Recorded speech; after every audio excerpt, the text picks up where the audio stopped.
examples of that would be the Uji Shui Monogatari.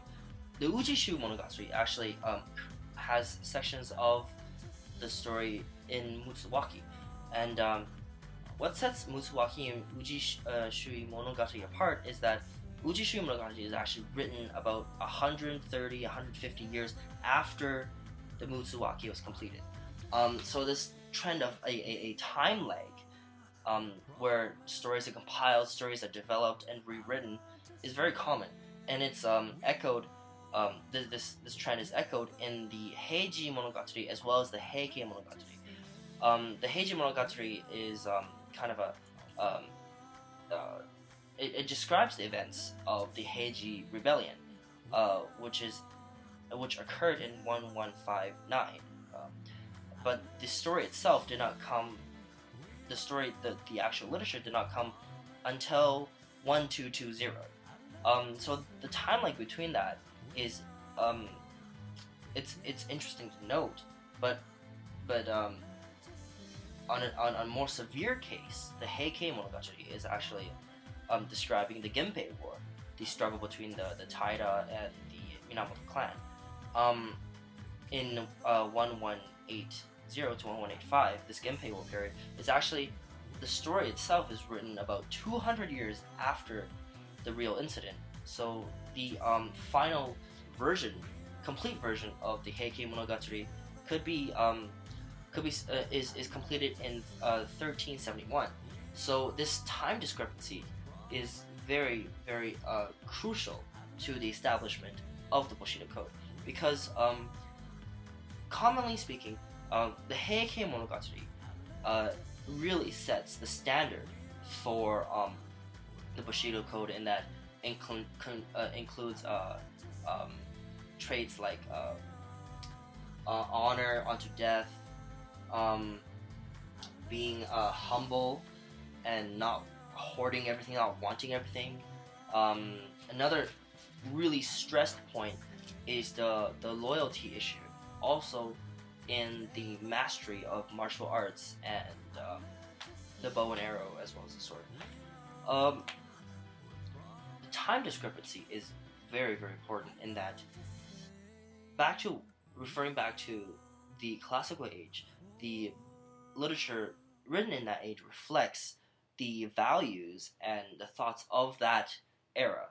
So events that actually happen in the Heian period is actually written in the Kamakura as well as the Ashikaga period. So literature, in that sense, strictly speaking, is then, whether unconsciously or consciously, it embeds the values and the views of the Ashikaga and the Kamakura age into the literature itself. But the problem is that it's referring to a previous age, which is the Heian period.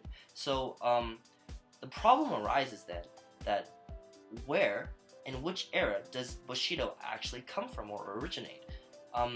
It is again, the common belief is the 9th to the 12th century, but the literature aspect actually suggests that the Bushido code is formed somewhere in between those two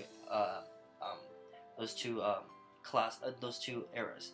So you can't attribute it totally to the Kamakura and Ashikaga period, because it's referring back to an earlier age, but you can't disregard the later ages, because it's actually written in the later ages.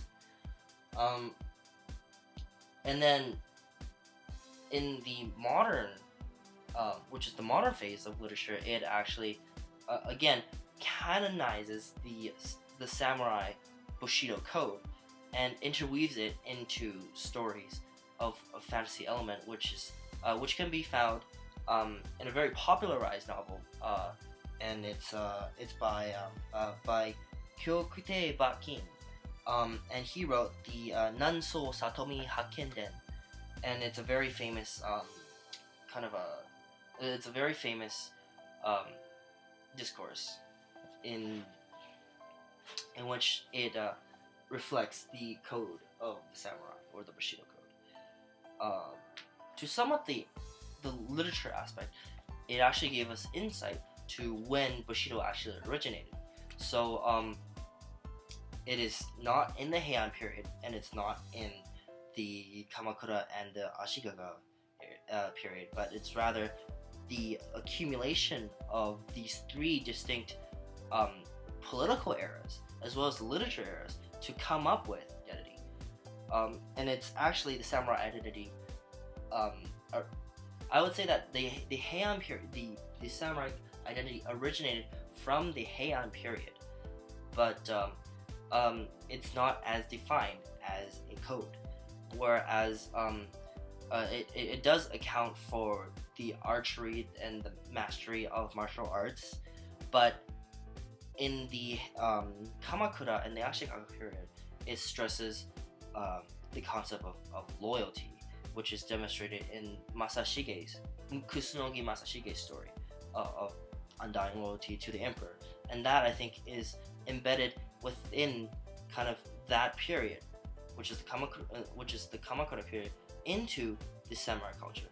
And the Ashikaga period is kind of the more refined period, I think, of the warrior identity, in that the Sengoku period coincides with the Ashikaga period, and in those times it stresses humbleness, honor unto death, and seppuku, and bring honor to your lord. Okay, now I'm going to address the historical aspect. When we look at the historical aspect, we have to look at how the Bushido Code is actually preserved through the centuries after the canonical literatures of the medieval era has ended. And the survival of those stories are actually can be quite easily identified in the Noh plays as well as the Kabuki plays. The Noh plays is really more of a keeping of tradition of the Japanese theater, whereas the Kabuki is more the expressive and the more bizarre and the more fun creative theater plays. The Noh plays actually come from three predecessors, which is more of a popularized drama that appeared in the common class. And those three are the Dengaku, the Shirabyoshi, and the Gagaku. And those three kinds of plays actually incorporated those ideas and stories, and that led to the Noah plays. The Noah plays, for a good example of the Noah plays and the Kabuki plays, and plays in general. Two good examples of plays that in general that we studied were the Atsumori and Tomoe that we studied in the Japanese class. And what that actually does is it incorporated the stories of factual events and interwoven them into the fictional realm. The Noh play and the Kabuki play actually brought common access to the people of what the samurai should represent and what the samurai should do. So in a sense, it is propaganda and media that widespread the perception of how samurais are supposed to be, and that preserved and promoted at the same time the samurai identity. Another historical aspect that I like to personally examine is the storytelling aspect, which is the historical credibility and historical validity of stories and monogataris and legends in general. One good example, I think, also ties in with the samurai identity is the sword, the katana, as the soul of the samurai. And a good example is the legend of Masamune. Masamune is a master